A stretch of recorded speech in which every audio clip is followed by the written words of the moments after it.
Đâu đâu. Đi cả không đi cả coi này không. Ôi đừng. Xuống luôn.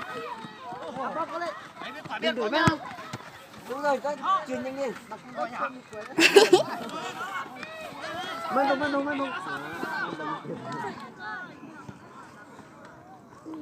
Sao thế này dễ rồi lên. Đi luôn cả cái cây cá này á. Coi ta hái thì hả?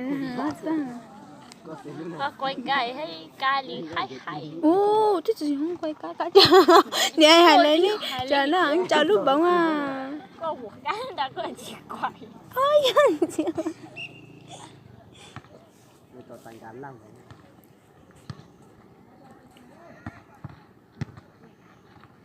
Cái tên cái tông một cái chỗ này.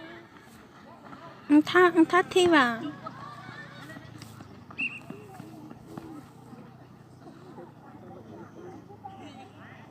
Cái yêu ớt từ nhà. Ít thì thủ môn nhá rồi.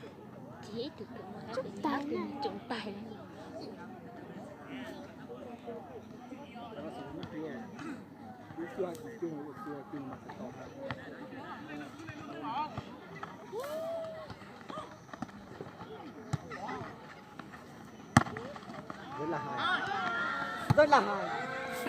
Rất là hài nữa.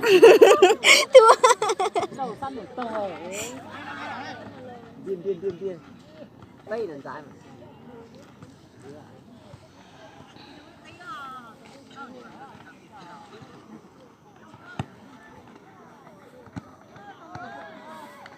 Có thể tao. Có thể có mà khóc kia nó. Máu lùi vô, rất hài. Tiếp tục nữa.